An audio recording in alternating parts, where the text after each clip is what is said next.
Hola, bueno, buenas tardes. Estoy un poco retomando estos encuentros. Em, Estuve con algunos problemitas que no me permitían hacerlo. Los que han viajado conmigo al dentista lo saben, y les agradezco por la preocupación y por las preguntas que me hicieron. Por suerte estoy mucho mejor del tema. Así que volvemos a poder charlar de temas de educación y sobre todo de la importancia o los beneficios, ¿no?, de incorporar algunas actividades artísticas en la escuela. En este caso vamos a hablar de paisajes sonoros, o podríamos ampliar un poco la propuesta a los aportes que le hacen estimular la percepción a la educación, tanto estimular la percepción en los niños como en los propios docentes. ¿Por qué? Porque esta es una propuesta que tiene dos posibilidades o dos formas de trabajarse. Una con los niños, que sería, digamos, tomar una actividad de paisaje sonoro para hacer con los chicos, y otra que los adultos, o sea, que los docentes la puedan experimentar para que también amplíen sus posibilidades de observación, de escucha y de mirada atenta. Entonces, lo primero que tengo que contarles es, bueno, qué es el paisaje sonoro, porque se los nombro, les digo que es muy bueno y no les digo aún qué es. Y bueno, el paisaje sonoro es un término que se empieza a usar en la década de 1960 y que lo desarrolla un profesor de arte canadiense que se llama Murray Schafer. Este señor, que era profesor de música, pero también artista plástico, hace una muy interesante articulación entre el concepto de paisaje, que hasta ese momento era un concepto básicamente visual, y el mundo sonoro. Entonces, bajo el término paisaje sonoro o soundscape, empieza a investigar todos los sonidos que se pueden encontrar en los ambientes. Por eso paisaje, el lugar donde uno habita, donde uno está, o el lugar al que uno mira, bueno, va a ser el lugar que él va a observar, pero ya no con la mirada, sino con el oído. Y va a decir un montón de cosas al respecto, como por ejemplo que el oído siempre está abierto, siempre está atento, y no tiene la posibilidad de cerrar los párpados como los ojos, y que por eso tenemos que cuidar mucho el oído. Y una manera de cuidar el oído es, digamos, ayudándole a descubrir el mundo donde está, y trabajando la escucha atenta de aquellos sonidos que normalmente pasan desapercibidos. Tal vez porque muchas veces vamos subiendo de a poquito el volumen y subiendo las capas de sonidos con las que vivimos cotidianamente, y terminamos haciendo un cúmulo de sonidos que terminan lastimando al oído. Entonces él propone, bueno, desandar ese camino, ir para atrás y decir, bueno, vamos a prestarle mucha atención a los sonidos que escuchamos y a cada sonido y cada particularidad que escuchamos en un mismo espacio, porque es muy rico todo lo que podemos escuchar. Una de sus obras principales es El recorrido de una gota de agua que se va metiendo que va desde un lugar a otro, pasando por el río, el océano, y es muy rica la variedad y todas las cualidades diferentes de sonidos que se encuentran en ella. Entonces, esto se hacía en 1960, en una época donde el acceso a las grabaciones no era masivo. Sin embargo, él lo trabajó, lo difundió, lo propuso e incluso hizo piezas musicales que representan estos recorridos de los sonidos en la vida de este mundo, ¿no?, en la vida de los seres humanos. ¿Y qué pasa? Bueno, escribe varios libros que se difunden.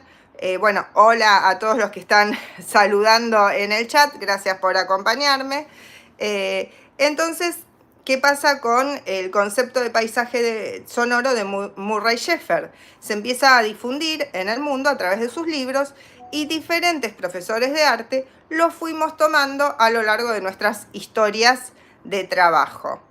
De ahí surge la escena sonora, que es una representación con imágenes y con sonidos, que es un juego sumamente interesante que se hace en las escuelas, donde a partir de una imagen se trabaja todos los sonidos que en esa imagen se ven representados. Ahora, en esta escena sonora tendríamos una coincidencia entre lo que vemos y lo que escuchamos o el sonido que se genera. Sin embargo, además de esa coincidencia, se empieza a descubrir que muchas veces vemos algo que nos hace pensar en un sonido y escuchamos otro. Piensen 1970 y la irrupción del teléfono en la vida cotidiana. Entonces, a esa situación extraña para las personas, que era que de un aparato saliera una voz, se lo llamó esquizofonía. O sea, cuando lo que vemos y lo que escuchamos no coincide. ¿Por qué? Porque si vemos un aparato, ¿no? Nos lo ponemos en el oído y resulta que empezamos a escuchar a un amigo, a una madre, a una abuela, bueno, no coincide lo que vemos con lo que escuchamos. Y entonces empezaron a investigar esta cuestión, ¿no? De las diferencias entre lo que vemos y lo que escuchamos. En la actualidad esto se profundizó muchísimo más, porque de hecho con la llegada de la videollamada nos vemos, nos escuchamos, no obstante no nos podemos tocar. Ustedes me ven a mí, no obstante si tocan una pantalla. De nuevo, tenemos otra forma extraña de percepción. Nos vemos, nos escuchamos, pero no estamos en ese lugar, en ese momento. De ahí, de nuevo, la importancia de recuperar esta idea original de paisaje sonora y ampliarlo a la realidad en la que vivimos. Entonces, recuperar esta posibilidad de percibir al máximo aquel momento en el que estamos con una conexión directa. Aquel momento, por ejemplo, yo en este caso, que siento el sol que entra por la ventana. No es que lo veo, sino que lo siento directamente. Y esto es muy útil para la escuela. Y por supuesto, como ahora en muchos países estamos por empezar nuestro receso de verano, es una propuesta justamente para el receso de verano, para disfrutar de un recreo de las clases y para simplemente tener como una idea, una orientación, ¿no? de lo importante que es percibir los espacios que nos rodean y guardarnos en la medida de lo posible algún espacio que nos haya gustado mucho para después poder compartirlo con los demás. O sea que este encuentro que tenemos tiene que ver con una lógica de prepararnos para un tiempo de vacaciones, de disfrute, pero a su vez que en ese tiempo de vacaciones y de disfrute nos podamos guardar algún fragmento de alguna sensación que nos haya interesado mucho. ¿Para qué? Para retomar después con muchas más ganas el trabajo en las escuelas y poder hacer este análisis detallado de todo lo que nos aporta este concepto de paisaje sonoro. Así que, obviamente, como veo que les da curiosidad saber un poco más en qué consistiría este análisis detallado de todo lo que nos aporta del paisaje sonoro, les cuento, por supuesto, un poco más. Entonces, ¿qué pasa?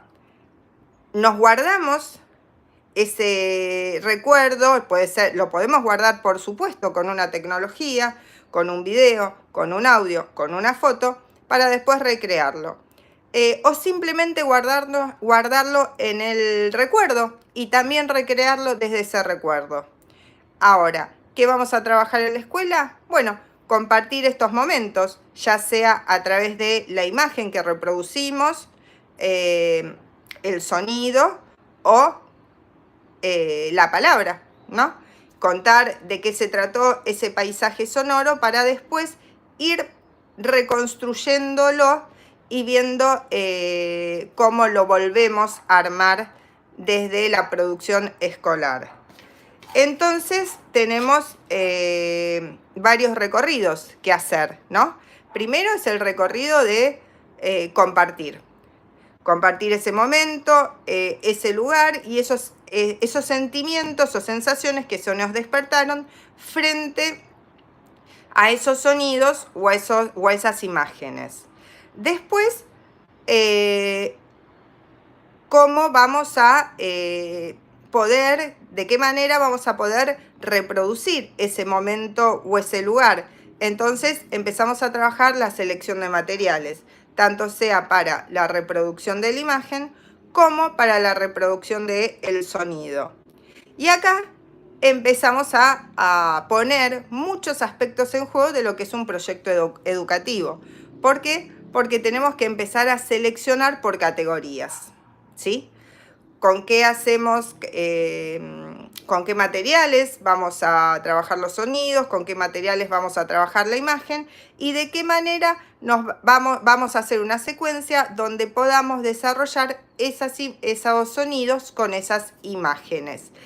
Y ahí, de nuevo, ponemos en juego elementos de las ciencias naturales, ¿sí? En la selección de los materiales, de sus cualidades. Ponemos también elementos de las matemáticas, en qué tamaño vamos a trabajar, cuánto tiempo va a durar nuestra recreación sonora, porque no va a ser eterna. Entonces, bueno, cuánto tiempo le vamos a dar a cada sonido, ¿sí? Cuántos materiales tenemos que tener para poder lograrlo. Y todo esto se tiene que hacer, bueno, logrando la convivencia. Muchas veces vamos a requerir necesariamente de las prácticas del lenguaje para ordenar esta secuencia y para ordenar los procedimientos de lo que vamos a hacer. Por eso digo que es un trabajo muy articulador, no solo por estos dobles lenguajes artísticos que juegan, que sería el lenguaje de la música y el lenguaje de las artes visuales, sino porque continuamente, al estar basado en una experiencia de la sociedad, nos vamos vinculando con las ciencias sociales, las ciencias naturales, las matemáticas y las prácticas del lenguaje para registrarlo. Entonces, esto sería lo básico. No obstante, tenemos muchas más cuestiones que podemos trabajar a partir de la necesidad de crear una imagen que se pueda leer también con sonidos, que tiene que ver el orden de la representación, las formas que tenemos de leer, por dónde empezamos a leer según el lugar en el cual vivimos y cómo podemos asociar también estos momentos a sensaciones más allá de lo auditivo y lo visual. Porque todos los momentos que nos conmueven, y en general muchas veces los paseos de las vacaciones nos conmueven, están también asociados a los aromas o las comidas que probamos o la sensación de calor o frío que sentimos en la piel. Por lo tanto, es una experiencia mucho más amplia que solo sonidos e imágenes. Ahora, esto es como una invitación a trabajar en la escuela, el paisaje sonoro, la escena sonora. Acá abajo en la info les voy a dejar un material donde hay textos teóricos que desarrollan ampliamente este tema para que lo puedan profundizar. Pero yo al principio dije, es una habilidad muy importante para los docentes, ¿no? ¿Por qué es importante para los docentes por sí mismos trabajar el paisaje sonoro y trabajar esta capacidad de apreciación? ¿O será importante para todos los docentes? Y yo les voy a decir que sí. que es un aporte importantísimo, hasta para el docente menos pensado, como puede ser el profesor de educación física. Piensen, hay veces, hay docentes que uno dice, uy, tienen ojos en la nuca.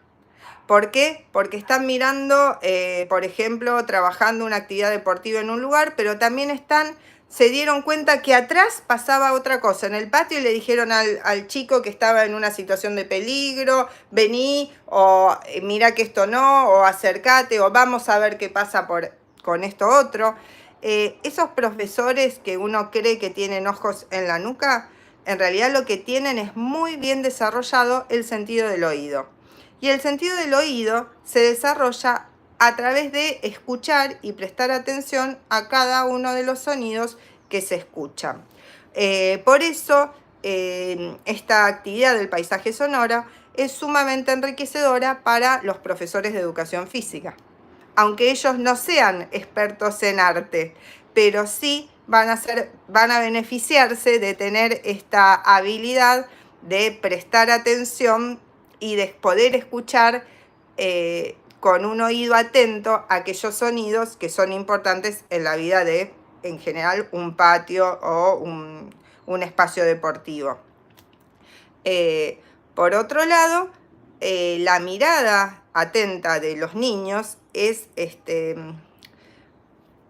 algo sumamente importante para cualquier docente de cualquier nivel educativo, incluido el nivel superior, porque es lo que nos va a dar el registro o uno de los registros, uno de los feedback de si se está entendiendo, si se está escuchando, si estamos en la misma sintonía con los estudiantes o no.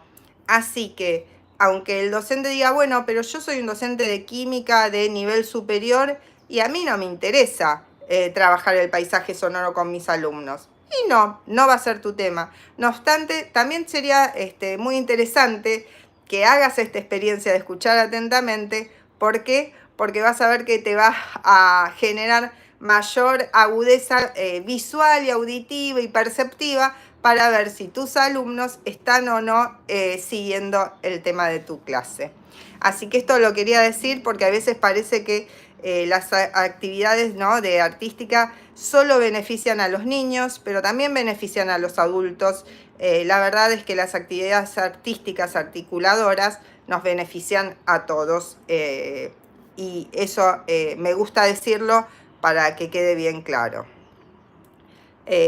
Por último, les quería contar que dentro de este mismo canal van a encontrar infinidad de viajes registrados donde uno se sorprende de aquellas cosas que ve, que no esperaba ver, pero que la mirada atenta te hace verlas, como decir, voy en un colectivo, voy en un autobús y veo caballos, ¿sí? O veo aves, o veo edificios y puedo contarte la historia de ese edificio. Y tiene que ver esto con esta mirada atenta a lo que vamos percibiendo en el recorrido. Así que es por eso que los hago, porque también es un ejercicio para mí. Y por supuesto, verán algunos últimos videos de fútbol, porque también la energía de las hinchadas de fútbol y de los deportes tiene una situación muy interesante para ver y para escuchar, y me parece también lindo poder rescatarlo y compartirlo. Así que, bueno, agradezco que me hayan acompañado, todas las sonrisas que me están poniendo, los saludos y nos vemos próximamente. Sigan el canal si les gusta y si quieren algún material me lo hacen saber también, me lo escriben en los comentarios y lo vamos a ir trabajando. Muchas gracias por acompañarme, un beso muy muy grande y nos vemos en la próxima.